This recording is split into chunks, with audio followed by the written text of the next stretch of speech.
Bismillahirrahmanirrahim. Assalamualaikum warahmatullahi wabarakatuh. Innal hamdalillah wa syukralillah wa salatu wassalamu ala Rasulillah. Asyhadu an la ilaha illallah wahdahu la syarikalah wa asyhadu anna Muhammadan abduhu wa rasuluhu la nabiyya ba'dah amma ba'du.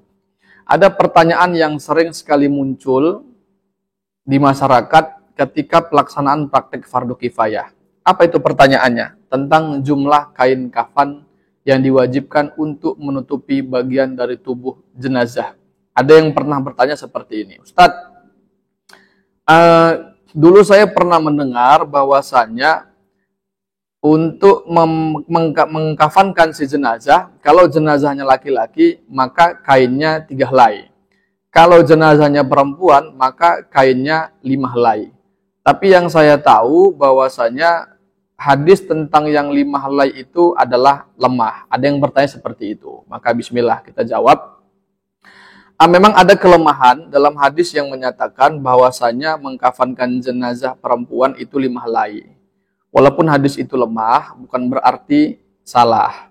Ada ulama yang mengatakan, kenapa laki-laki 3 helai, perempuan 5 helai?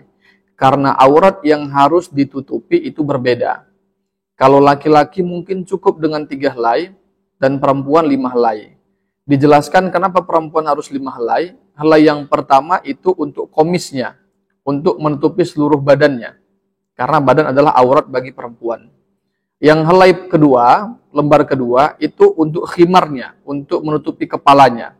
Karena kepala atau rambut juga bagian aurat daripada perempuan. Yang ketiga untuk izar. Izar itu sarung, berarti yang berada dari pusar sampai ke lutut. Sampai ke bawah berarti. Itu juga bagian aurat daripada si perempuan. Jadi sudah 3 helai. Adapun 2 helai yang lainnya untuk menutupi seluruh badan dari si jenazah. Tapi kalau laki-laki kenapa 3 helai yang dijelaskan? Karena auratnya cuman dari lutut sampai ke pusar. Sampai ke perut. Jadi helai pertama untuk menutupi auratnya.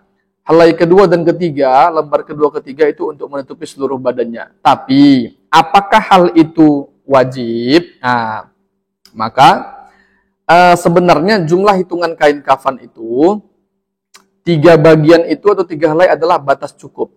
Batas cukup itu sudah cukup untuk menutupi semuanya. Kalau 5 helai berarti sudah sempurna. Tapi kalau 1 itu yang wajib. Nah, 1 itu wajib, 3 cukup, 5 sempurna. Apakah ada hadis yang langsung menjelaskan seperti itu? Saya belum mendapatinya.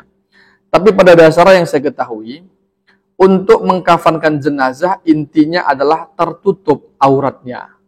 Sebagaimana untuk memandikan jenazah intinya adalah toharoh, bersih, suci. Jadi seandainya, kalaupun satu helai kain dapat menutupi bagian daripada si jenazah seluruhnya, terkhusus auratnya, maka itu sah-sah saja. Karena yang wajib hanya 1, 3 cukup, 5 sempurna. Tapi lagi-lagi yang saya ketahui, dari ijma' para ulama yang baru-baru ini, tidak ada lagi 5, tidak lagi 3, apakah laki-laki atau perempuan. Baik laki-laki ataupun perempuan, itu 3 helai saja sudah cukup untuk di Indonesia. Karena kalau kita lihat, mungkin lembaran kain yang ada di Indonesia, itu bidangnya lebar. Sampai bidangnya 1,5 meter. 1,5 meter, kalau panjangnya 2 meter saja, itu 1 helai sudah cukup untuk menutupi seluruh bagian badan daripada si jenazah, kalau badannya itu normal, tidak terlalu gemuk. Tapi yang biasa kita gunakan itu 3 helai. 3 helai berarti batas sangat-sangat cukup. Baik, selanjutnya, terkait lembaran-lembaran tadi, maka sebenarnya ada dua pendapat. Pertama, pendapat jumhur. Jumhur itu mengatakan, tidak ada mengatakan masalah lembarnya berapa, cuman jumhur mengatakan kain kafan yang dipakai untuk jenazah itu harus dapat menutupi seluruh bagian dari jenazah. Nah, jadi tidak ada 1, 2, 3 atau berapa lembar. Jumhur ulama mengatakan kain kafan yang digunakan harus dapat menutupi seluruh bagian tubuh daripada si jenazah.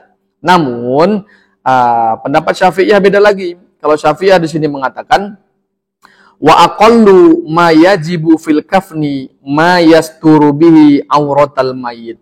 Yang artinya sekurang-kurangnya minimal kain kafan yang digunakan untuk menutupi jenazah itu untuk membungkus jenazah adalah menutupi auratnya saja. Berarti kan beda antara laki-laki sama perempuan. Kalau kata jumhur itu harus menutupi seluruh bagian tubuh, tapi kalau Syafi'iyah mengatakan itu minimal dapat menutupi auratnya saja. Nah, hadis ini mereka melihat itu ada dari hadisnya yang mereka lihat dari Mus'ab bin Umair, itu sahabat Rasulullah SAW yang meninggal setelah perang Uhud. Jadi meninggal bukan ketika perang Uhud, karena ketika meninggal ketika perang itu tidak dikafankan. Jadi Mus'ab bin Umair itu meninggal setelah perang Uhud.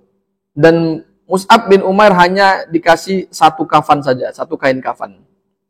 Ketika kain kafan ini ditarik ke atas, tertutup kepalanya, terbuka kakinya.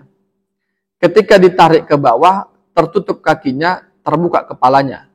Maka ketika Rasul melihat ini, Rasul mengatakan, tutup wajahnya dengan kain kafan, kemudian tutup bagian kakinya dengan rumput saja. Nah, ketika mendengar hadis ini, maka jumhur ulama mengatakan, berarti wajib menutupi seluruh bagian tubuh. Karena Rasul menutup Mus'ab bagian atas dengan menggunakan kain kafan, bagian kakinya menggunakan rumput. Berarti wajib menutupnya dengan menutup seluruh bagian tubuh. Tapi Syafi'iyah mengatakan, kalau seandainya wajib menutupi seluruh bagian tubuh, kan Mus'ab ketika meninggal itu masih memiliki harta. Kenapa hartanya tidak dijual untuk membeli kain kafan, tambahan untuk menutupi kakinya? Jadi ini dua pendapat ulama yang kedua-duanya benar. Kalau dari jumhur tadi, wajib menutupi seluruh bagian tubuh, tapi kalau dari Syafi'iyah itu sekurang-kurangnya dapat menutupi auratnya saja. Nah, kalau saya mengambil kesimpulan, inti dari mengkafankan jenazah, ini yang sering saya sampaikan ketika pembekalan bilal jenazah, inti dari mengkafankan jenazah adalah tertutup auratnya. Jadi tidak harus 3 lapis, apakah 5 lapis, malah nanti jatuhnya kepada tabzir, kepada mubazir. Kalau 3 lapis sudah cukup, maka cukup, tidak perlu ditambahi lagi. Tapi kalau misalnya jenazahnya besar, banyak yang harus ditutupi, maka lebih daripada 3, apakah 5 itu boleh-boleh saja. Jadi tidak ada kata-kata yang wajib, sekian lembarnya, hanya saja tadi penjelasannya yang sudah dijelaskan di awal tadi. Itu saja mungkin, lebih dan kurang mohon maaf. Wassalamualaikum warahmatullahi wabarakatuh.